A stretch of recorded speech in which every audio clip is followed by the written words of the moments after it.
ঝুড়ি আর ছুরি নিয়ে আমি ছাদে আসলাম কিসের জন্য বলেন তো বন্ধুরা? হ্যাঁ, ঠিক ধরেছেন। আজকে আমি ছাদ বাগান থেকে সবজি নিব। তো আজকে কি সবজি নেই, তো সম্পূর্ণ ভিডিও দেখতে হলে সবাই আমার পাশে থাকবেন আর ভিডিওটি দেখতে থাকেন।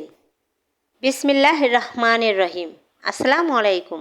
রাশেদা ডেলি ব্লগ থেকে আমি রাশেদা, সবাইকে স্বাগত নতুন একটি ব্লগ ভিডিও দেখার জন্য। কাছে এবং দূরে, দেশ এবং বিদেশে যে যেখান থেকে আমার আজকের ভিডিওটি দেখা শুরু করেছেন, নিশ্চয়ই আল্লাহর অসীম রহমতে সবাই ভালো আছেন। আলহামদুলিল্লাহ, আমরাও ভালো আছি।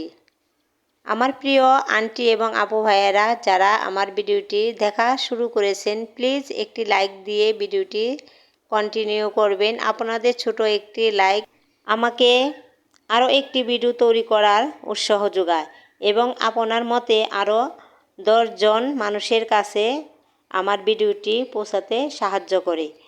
এখনও যদি আমার চ্যানেলটিকে সাবস্ক্রাইব করে না থাকেন, প্লিজ আমার চ্যানেলটিকে সাবস্ক্রাইব করে আমার পরিবারের বন্ধু হয়ে থেকে যেতে পারেন।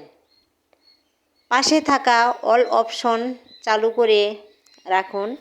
আমি যখনই ভিডিও আপলোড করব, নোটিফিকেশন পৌঁছে যাবে আপনার কাছে। আপনি আপনার সময় মতো আমার ভিডিওটি দেখে নিতে পারবেন। যারা শুরু থেকে আমাকে এইভাবে সাপোর্ট দিয়ে যাচ্ছেন, তাদের প্রতি অনেক বেশি কৃতজ্ঞতা। আমার আজকের ভিডিও কোথাও কোনো অংশে যদি আপনাদের একটু হলেও ভালো লেগে যায়, তাহলে অনুরোধ রইল আমার ভিডিওটির লিংক আপনার পরিবার ও বন্ধুদের সাথে শেয়ার করতে ভুলবেন না। প্লিজ আপু, আন্টি এবং ভাইয়েরা দয়া করে একটি লাইক দিয়ে যাবেন। আপনাদের এই লাইকে আমার আরও অনেক বেশি ভালো লাগে। আর সবাই শুরুতে লাইক দিয়ে দেখা শুরু করবেন, চ্যানেলটি সাবস্ক্রাইব করে দিবেন প্লিজ। আর বেশি বেশি করে কমেন্ট করবেন, কমেন্ট করলে কিন্তু ভালো লাগে। তো আমি আজকে রান্না করব কমলি শাক। এগুলা কিন্তু একবারে ফ্রেশ টাটকা, আমার নিজের ছাদ বাগানে নিজে লাগানো গাছের। তো এই ফার্স্ট টাইমে আজকে নিব। আর বেশি একটা লাগাই নাই আমি, এজন্য বেশি হয়ও নাই, যা হয়েছে আলহামদুলিল্লাহ। তো এইগুলা এই যে এখন আবার এই যে টবে বুনছিলাম কিছু, আবার এই যে এখানে আবার বুনছি কতগুলা। তো এখান থেকে আবার কিছু নিয়ে যাব। টবেরগুলো একটু বড় বড় হয়েছে আর এগুলো একটু ছোটো ছোটোই রয়েছে, কিন্তু তারপরে এগুলো নিয়ে যাবো, কারণ আবার শাকে একটুখানি হয়ে যাব। তো তার জন্য। আর এই শাকটা কিন্তু চিংড়ি মাছ দিয়ে খেতে অনেক ভালো লাগে। তো তার জন্যই। আর নিজের লাগানো সবজি খেতে কিন্তু অন্যরকমই একটা ভালো লাগে, মজা লাগে খেতে।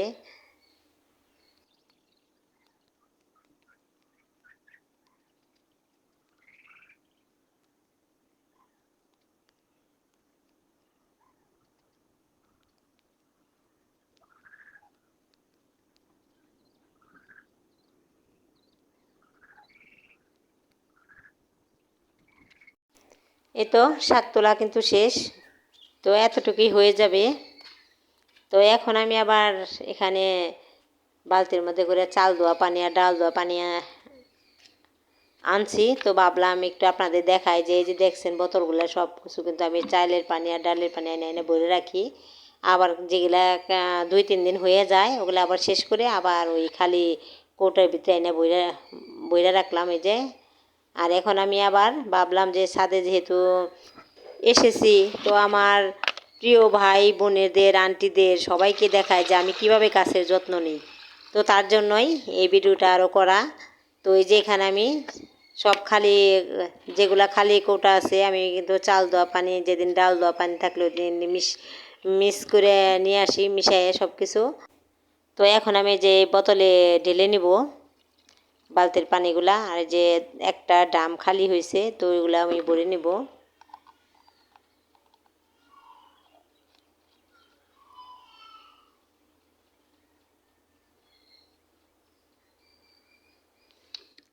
এখন এই যে 2টা বইটাও একটু বেশি হলো, তো ভাবলাম যে এগুলা দিয়ে দেই।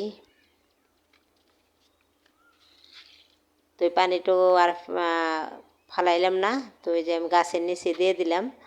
আর আমি কিভাবে এই যে এই যে এখানে আবার দেখি আর একটা কমলি শাক, মানে এটা বনি নাই আমি, এটা এমনি হয়েছে, এটা আমাদের হাইব্রিড না দেশিটা, তো এটি আবার নিয়ে নিলাম। আর এখানে আবার একটা কুমড়া গাছ হয়েছে,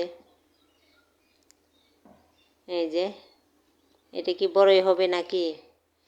আর আমি আবার কিভাবে এখানে যে সবজি কাটাকুটি আছে না, ওগুলা পচায় কীভাবে আবার সার বানায়, তো এটাই আবার আপনাদের দেখাইতে আসি।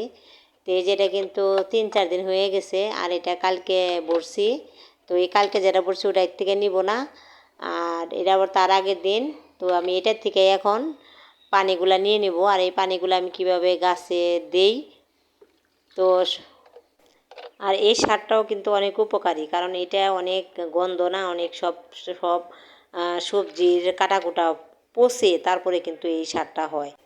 আর আমি এগুলা কী দিয়ে বানাই, আমি মূলত আলু পেঁয়াজের খোসা দিই, এখানে ডিমের খোসা দিই, কলার খোসা দিই, আর যত সবজি কাটা আছে না ওগুলার খোসাগুলো আমি দিয়ে দিই। আর ওগুলা আমি এগুলা কোনো কিছুই ফালাই না, সব কিছু আমি এখানে পচাইয়া তারপরে এই সারটা কিন্তু আমি বানাই। তো আমার আর এটা বানাইলে গাছেও কিন্তু অনেক জোর হয়, তরতাজা থাকে, দেখতেও ভালো লাগে। তো এই জন্যই কিন্তু এইগুলো আমার দেওয়া, আর ফলনও কিন্তু বেশি হয়। এই যে এই গাছটা দেখতে পারতেছেন, এটা মরিচ গাছ, এটা কিন্তু অনেক 2 বছর তো ভালোভাবেই হবে। এই গাছটা কিন্তু হ্যাঁ দেন কত সুন্দর হয়ে তরতাজা হয়ে উঠছে। এই যে এখানে বেগুন গাছ, মানে এই পানি দেওয়ার পরে আর আমি কিন্তু পানিটা দিতে আসি।